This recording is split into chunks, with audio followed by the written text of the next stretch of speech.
Good day, gamers.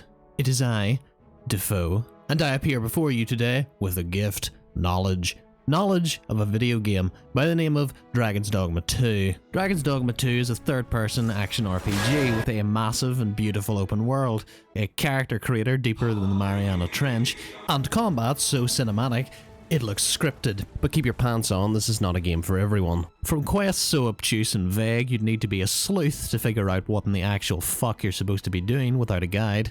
Companions who have a lot to say about everything, not to mention performance which could charitably be described as not great. Dragons Dogma is a bit of an acquired taste. Some of y'all are gonna love this game, some of you are gonna hate it. It's a game that, though flawed in many ways, I have really come to enjoy over my time playing it. But without further ado, join me, one and all, for an utterly deranged quest through the lands of Vermund and Battle to claim the throne and murder an organ harvesting dragon. Before we begin, spoilers obviously, and you might want to get yourself a drink. This is going to be a long one. Dragons Dogma 2 is set in the same medieval fantasy world as the first game, albeit in completely different lands, taking place in the lands of Vermund and Battle, lands who have a long history of competition and conflict with one another. This is a world of intrigue and scheming in palace and city, but where just beyond high walls, monsters and brigands are roaming the countryside, pillaging and killing any who cross their path. This is a world where the mythical and fantastical have become a bit more mundane and commonplace, where magic, while still distrusted, is a well-known part of the world. Elves and dwarves are a rare sight, but not unheard of, whereas goblins and hobgoblins are so common you'll be due an appearance in The Hague for how many you'll have killed on your travels. Basically, it's your standard high fantasy fare with a healthy dose of dark fantasy influence sprinkled in here and there, mainly coming through in the creature, weapons, and armor design. This is not to say that there isn't anything original in this game. For a start, you have elements like the pawns and a pretty unique interpretation of dragons, both of which link into the world's mythology and its ultimate fate, as well as unique spins on existing ideas such as the Beastren, this game's humanoid catfolk, which set themselves apart from other variations mainly through their culture. And that's not even mentioning plenty of real-world mythological elements sharing the same setting with each other, everything from gorgons and minotaurs to griffins and sphinxes. It's a combination of elements which, while not totally original, let's be honest, give the setting its own unique flavour. And it's a world which I found could be surprisingly grounded at times, in spite of its more fantastical elements. I really like the setting, and it forms a good, solid basis to build the actual narrative off of. Speaking of which, you play as the Arisen, chosen one, true and legal sovereign of the kingdom of Vermund, true master of the pawns, honoured servants in the land of Vermund, feared and hated pariahs in Battle. You're the big cheese, the boss man, commander-in-chief, king shit of Fuck Mountain, if you will. Or rather, you should be, but you're not. You see, you're kind of a pain in the dick for the powers that be, who, in order to hold on to their power, have whisked you away to a slave camp and conspired to place a false Arisen on the throne as a puppet, with the power to somehow command the pawns in your stead, a power only the Arisen is supposed to possess, forcing you to navigate the unstable and cutthroat politics of a world with tensions rising, to claim the throne that should be yours, all the while hot on the trail of a dragon, which quite literally steals your heart.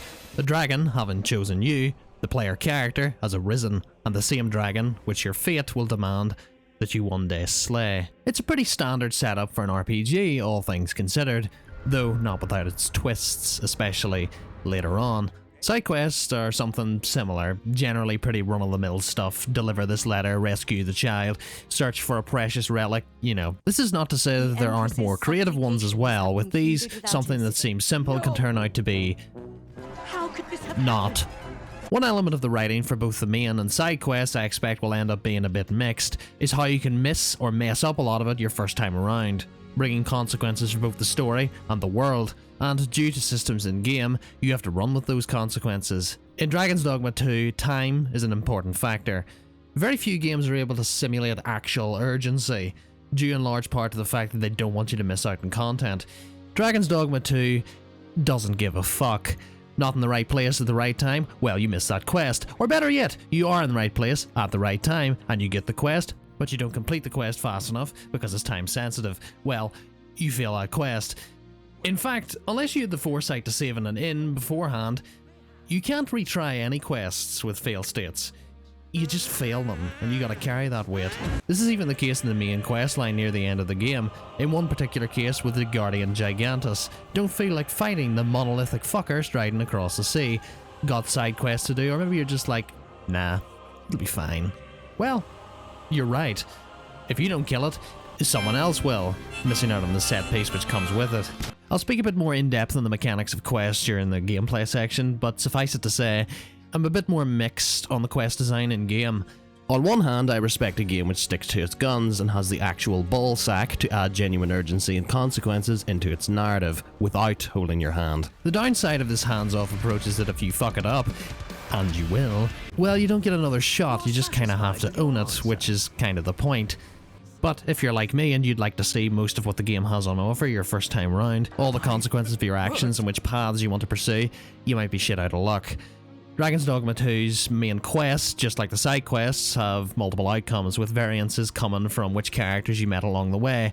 But without spoiling too much, some of these can go places. Despite being pretty run-of-the-mill beyond some of the infernal shit they can spring on you in some of these endings, I ended up quite enjoying my time with the story. Not to say it's perfect though, the characters are not exactly going to leave you shaking and crying. Some plot points are completely underutilized, and the game has a thing for dumping a lot of exposition on you at times, but despite its faults, I had fun with it. It's not a masterpiece, it's not going to blow your mind, but it does the job. But, onto the meat spuds, gameplay. Starting off, you create your character, and shortly after, your pawn. And this character creator is so good, some of y'all are going to make a game out of it by itself. I mean, for a few days Capcom basically did, so yeah, it's good, like scary good. You can make an essentially perfect Guts and Casca from Berserk. I've seen a Kratos or two, a Geralt of Rivia, Daenerys Targaryen, Michael fucking Jackson. You get it, it's pretty good. And don't get it twisted, Dragons Dogma 2 having a damn good character creator means that if you so wish you can create some utter abominations as well. In short, it makes damn near every other character creator on the market look pretty tame by comparison. After around 3 hours in the character creator, you'll finally be good to go to start playing the actual game. Dragons Dogma 2 is an action RPG, and as a result, the gameplay loop consisting of rotating between the main quests, side quests, exploration, and combat. You'll not be alone in your adventure though. By your side since nearly the beginning is your main pawn. Similar to your main character, you're able to fully customize the appearance of your pawn and their vocation, as well as everything that comes with it, which I'll be going into depth on in a bit. In addition to your main pawn, you can recruit support pawns, which are other people's main pawns, using a rift stone or by encountering them out in the wilderness, wandering about. I'm gonna keep it real with you all. I did not like the pawns starting off. You see, I prefer being able to explore the world and take in the scenery quietly.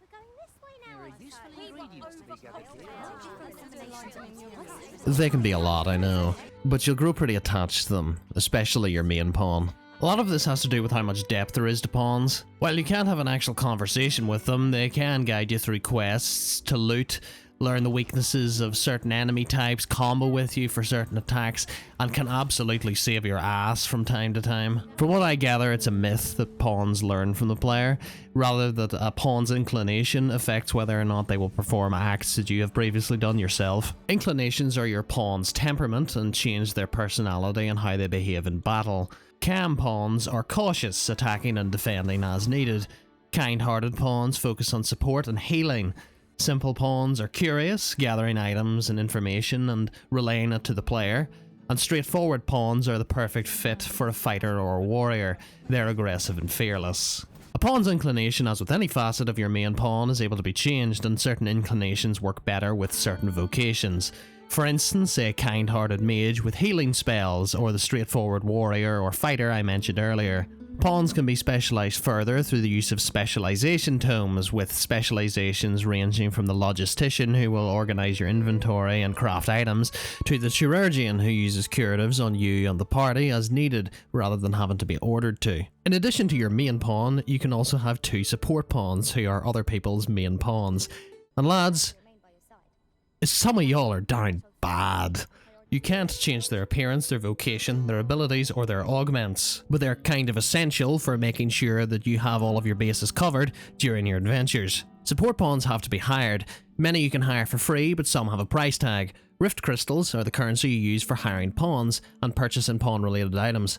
And while you can purchase them with real money, don't. First off, there are ways to pixels. Secondly, you're going to earn plenty through completing quests, defeating monsters, opening chests, and most likely through hiring out your pawn and reactivating rift stones across the map, which tie into reaching the rift, setting pawn quests, and summoning pawns in the first place. When a pawn takes enough damage, they're downed, and when their downed health reaches 0, or if they fall into deep enough water, they become forfeit. For your main pawn, becoming forfeit is a minor inconvenience, getting them back if you visit any rift stone. For your support pawns, it's still not the end of the world, but it's definitely a bigger deal. Should they become forfeit, you can't revive them, you have to rehire them. Pawns are your most loyal allies, and you can give them orders. Go has them take point, leading the way to objectives and spreading out during battle. To me, orders them to move and fight by your side. Wait forces them to stay where they are and take a less direct approach to combat. And help, ordering them to prioritize healing and support. But pawns can also disobey you. The Dragon Plague affects the minds of pawns, turning once loyal followers into a massive ball ache. While generally becoming more capable while under its effects, they also become steadily more unstable and disobedient, refusing to obey your orders. If it progresses far enough, bad shit starts happening, generally of the homicidal variety. You know, like murdering everyone in the village overnight while you're sleeping. There's a lot of conflicting information flying around about the Dragon Plague. Some people say the Dragon's Plague can brick your save. In truth, it's not permanent, and important NPCs will respawn after enough time has passed. Pawns, in spite of being as dumb as rocks, and occasionally, only occasionally, making me wish to launch them off of a fucking cliff, are one of the main reasons why Dragons Dogma 2 managed to eventually win me over. But they aren't the only reason this game slaps. This game's combat is phenomenal, like genuinely fantastic. This game has some of the most fun combat I've played in an action RPG in ages. Some people see the stamina bar and assume it must be a Souls-like, but in reality this is more Monster Hunter and Shadow of the Colossus than Soulsborne Kiro Ring. Jesus wept. And it's absolutely at its best when squaring up against some of the bosses you can encounter out and about. And the best of these boss fights are when you're up against a Griffin or a Drake. Fighting against drakes especially can be a pretty brutal saga, lasting so long that day turns to night. Part of what makes these boss fights and the combat in general as fun as it is first how much depth it has with mechanics like knocking down an enemy, setting them up for a fatal stab, or using an attack with enough force on a boss so that they start staggering and then again so they topple over and then wailing on their weak spot. And second, how many options you have to approach any given combat scenario. And I don't mean just being able to climb all over them or picking up an enormous fucking rock and punting it at them, no. I mean how your chosen vocation can basically change the entire gameplay loop and feel of combat. Vocations are essentially just classes, and as you would expect, different vocations play noticeably different from each other, with vocation-specific abilities, weapons and armor. And there are plenty of vocations to choose from. Starting out, there are 4 vocations: Archer, Fighter, Mage and Thief. But there are a further 6 advanced vocations you can choose as you unlock them: Mystic Spearhand, Magic Archer, Sorcerer, Trickster, Warrior, and Warfarer. And here's the thing, you can switch your own and your pawn's vocation around at will. There's no limit, allowing you to mess around with all of them and find a playstyle you jive with. Get your kicks sniping some poor bastard from 100 meters away? Or maybe the idea of becoming a living self-propelled howitzer tickles the old pickle. Archer might be for you.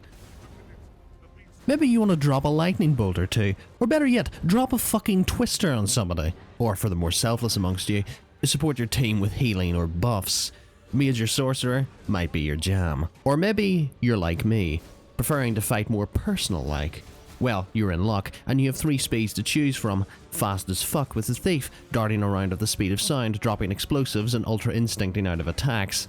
Somewhere in the middle with the fighter, armed with a sword and board and able to parry and block most anything, and then reply with a series of pretty brutal counterattacks. And finally slow and heavy with a warrior who's able to take almost as much damage as they can dish out, which is a lot, able to swing that big sword around with enough gusto to shift a tectonic plate. Hybrid vocations combine together elements from 2 or more other vocations, and main pawns cannot use any of them, unfortunately. The Mystic Spearhand combines melee, magic, teleporting around, generating shields, and apparently possessing the means to launch hobgoblins into the fucking sun.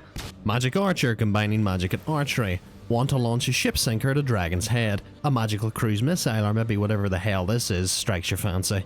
Magic Archer might be for you. And the Trickster, combining the evasion and misdirection elements of the Thief, you guessed it, with magic, armed with the mystical ability to use incense to commit mental terrorism, using it to decouple from their corporeal flesh, summon a spectral dragon,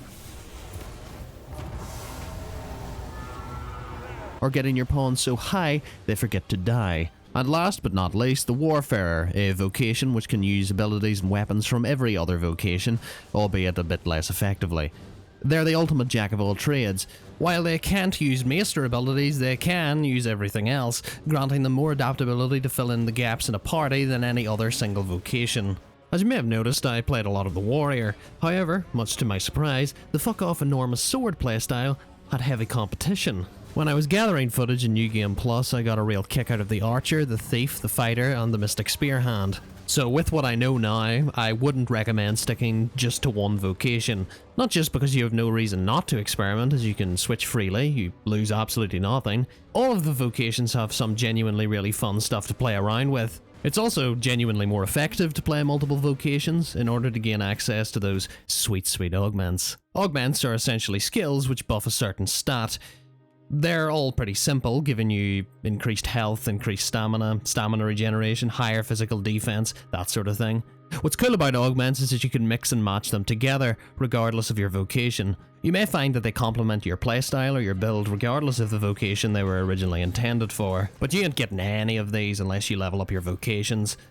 Leveling up in Dragons Dogma 2 is more streamlined than in other action RPGs. In something like Elden Ring, for instance, when you level up, you choose what stats you invest in. In Dragons Dogma 2, when you level up, your stats are distributed according to the needs of your currently equipped vocation. Vocations level up independently and progress is saved when switching between them. Abilities are unlocked as you level up, but you also have to purchase them, all except for maester abilities, extremely powerful skills taught by a master of each of the 9 vocations, which you'll only be getting your hands on if you get on their good side. You level up with XP and level up vocations, unlock abilities, core skills and augments, as well as the vocation itself in the first place, with discipline points, or DCP for short, both of which you get from defeated enemies, monsters and completing side quests spread throughout the world. I haven't actually mentioned the open world itself until now, but like most open worlds, your first time through it is going to be great. It's big and it's beautiful, entirely seamless and filled with places to explore, from caves to ruins or ancient battlefields, and giving way to miles of countryside from forests and canyons, and all of it filled with collectibles like seeker tokens, which will be relevant shortly, and loot ranging from healing items to weapons and armor and good old-fashioned gold, which you need to, buy stuff. While Dragons Dogma 2 has fast travel via ox carts from settlement to settlement, and also with port crystals allowing for instantaneous travel, ox carts only run during the day, and even then only at certain times. And there are only 2 permanent port crystals on the entire map. While there are portable port crystals, they're pretty rare, and you're also going to need a fairy stone to actually use them, which are also rare, and if you want to actually buy one, they're extremely expensive, especially early on. In short, most of the time you're just going to have to hump it on foot, but don't worry, you're going to be busy. You can't go more than 50 foot without something happening, whether you run into a band of goblins or hobgoblins, a sleeping dragon, a bandit hideout, or a roaming cyclops. This is discounted emergent events occurring like this Griffin abducting you, or monsters throwing hands with each other when you're out and about. And you're going to want to fight, not just for the XP and the DCP, not just because it's fun, which it is, but because enemies and monsters drop crafting and upgrade materials. Oh yeah, this game has crafting. It has camping too, but we'll get to all that in a minute. As the day goes on, you're going to start taking damage from your fights, with any damage you take also steadily reducing your maximum health. This is your loss gauge, and eventually one of 2 things is going to happen. First, oh no, it appears that I have died. Whatever will I do? Never fear, when you're out and about, you'll find shards of a wake stone. Collect 3 together, you get a full wake stone, which, should you die, you can use to resurrect yourself. Die again, and you better have another one, or else it's back to before the battle with you. Second, you could go to a campfire and pitch a tent. At camp, you can rest, passing time and restoring your health to full, as well as resetting your loss gauge. Change your abilities, and cook, frying up some beast meat which buffs your strength, your defense, your stamina, and your recovery stats for a time. But you're never safe. If you're camping at nighttime, which you'll probably want to do, nighttime is dark as shit in this game, and it gets a bit hectic when the sun goes down. There is a chance your camp can be raided if you haven't actually cleared out the area before setting up. Dragons Dogma 2 doesn't just have a day and night cycle like other games. Time is fully considered as an in-game mechanic. I've already mentioned that the time of day can affect the availability of ox carts and how nighttime increases enemy spawn rates or how it factors into certain quests, but it also has a tangible impact on the world itself. You kill a monster and you'll find them rotting the next day, and food spoils if it's left long enough. Bridges that are destroyed are slowly and steadily rebuilt. It's safe to say then you're going to be away from civilization a long time. Luckily you're able to forage, gathering ingredients from the environment and combining them together to create consumables, potions and ammo, but eventually you'll have to pay a visit to one of the few settlements spread throughout the world. Settlements are the natural starting and ending point of most of your journeys, with shops and services selling or offering everything you might need before setting out again. Though there are a few which stand out. Starting off, you have the Vocation Guild, which deals with all the vocation-related stuff that I mentioned earlier. You have armorers and smiths, who you can buy weapons and armor off of, as well as upgrading what you already have, using some of what you can find off monsters and out in the world. You can upgrade a weapon or armor piece a max of 4 times. 3 times with a normal smithing style, which for the sake of brevity we'll skip over and just say that different styles boost different weapon and armor attributes, whether primarily physical, magical, or a mixture of both. The 4th time you upgrade using the Wormfire style, using worm life crystals harvested from defeated dragons, and requiring you to pay a visit to the Dragon Forged, who can, using worm's life crystals, upgrade your weapons and armor to max level. He can also upgrade your vocations and abilities, as well as offer you boons. But with that little side tangent over, settlements also have general supply shops, offering potions, consumables, as well as fast travel items like fairy stones.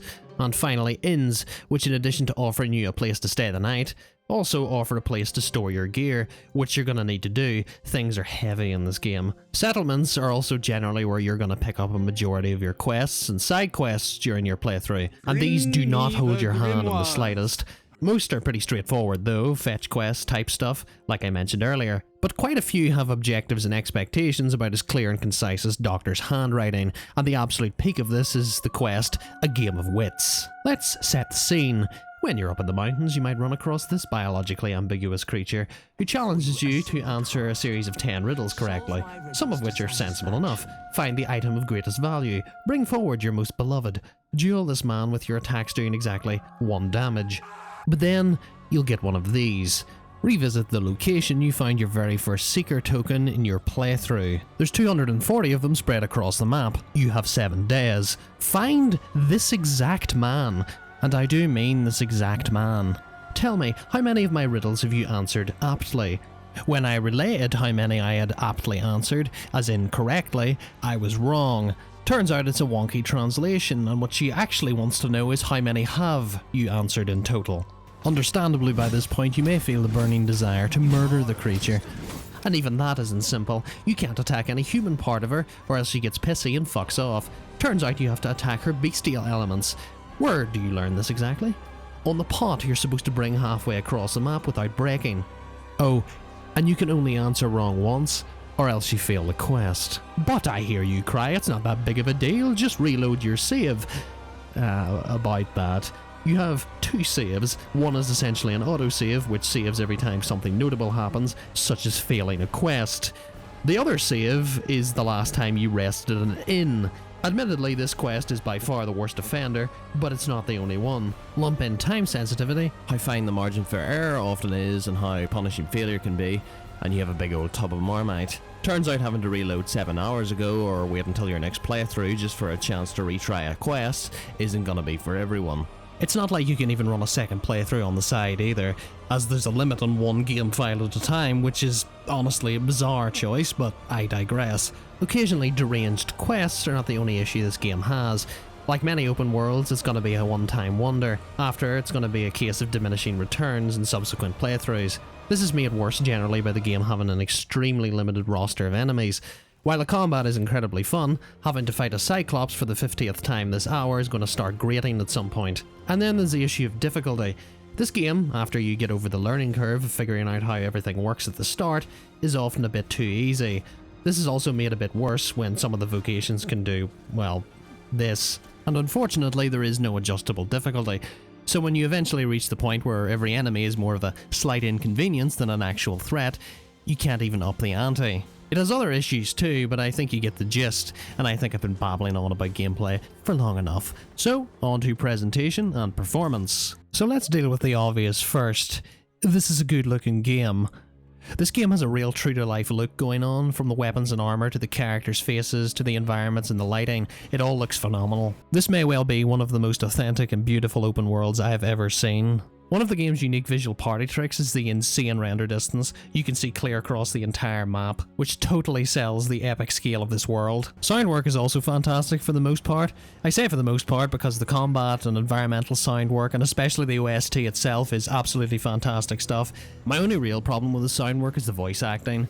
It's often a bit wooden, and a lot of the time it lacks any sort of gravitas or weight behind it. It's purely matter of fact, you're kind of being talked at rather than talked to. And with the pawns, there just isn't enough stuff for them to say. You're gonna hear the same voice line like 1,000 times, and even then occasionally they'll come out with something not quite right, like this gem. Take a listen. Water is nigh invisible in this gloom. No few times has an overconfident step soaked my boats. What the fuck does that mean? And the price to the crazy render distance and visual fidelity I mentioned earlier is performance. This game does not run well. You're gonna see frequent frame drops across your playtime, and generally when you're in towns and cities, closer to 30 FPS than 60. And this is on PC. Console has it worse, with around 30 to 40 FPS being about all you're gonna get. The performance is a common complaint even on top of the range machines, telling me it needed more time in the old optimization oven. While it has improved somewhat as the weeks have gone on, expect to have to crank the settings down on this one to run it. So, Dragons Dogma 2. It's deeply flawed in many ways. It runs like ass, it's convoluted and obtuse, it doesn't exactly have a life-changing narrative, and is incredibly punishing in some ways and yet far too easy in others. And yet, in spite of all of its issues, I can't help but love it. From its beautiful world, to its insane character creator, and absolutely batshit crazy combat, to its often bizarre and occasionally annoying and sometimes surprisingly endearing pawns. More than anything else, this game is a ride. It's a real adventure. It's definitely not for everyone. It's an acquired taste, to say the very least, that wants you to engage with it on its terms, and its terms can be a tough sell for some folks. If you're the least bit doubtful about whether it's for you, I'd give it a miss and wait for it on sale. There is a decent chance you may play it and hate the fucking thing, which, given that it's full price, would be a major waste. But if you're willing to take the chance on something a bit different, willing to deal with a bit of inconvenience and not above looking up a guide from time to time, I'd recommend it. Before I go, you guys killed it last video. The amount of support is crazy, so thank you all so much. I know this one was a bit longer in the oven than the first two, and a bit longer in general, but hopefully it was worth the wait in the end. Though there might be a bit of a wait for the next one as well. Let's just say it's gonna be a bit of an undertaking. But I'll not keep you guys any longer. Like, comment, subscribe, all that jazz if you enjoyed.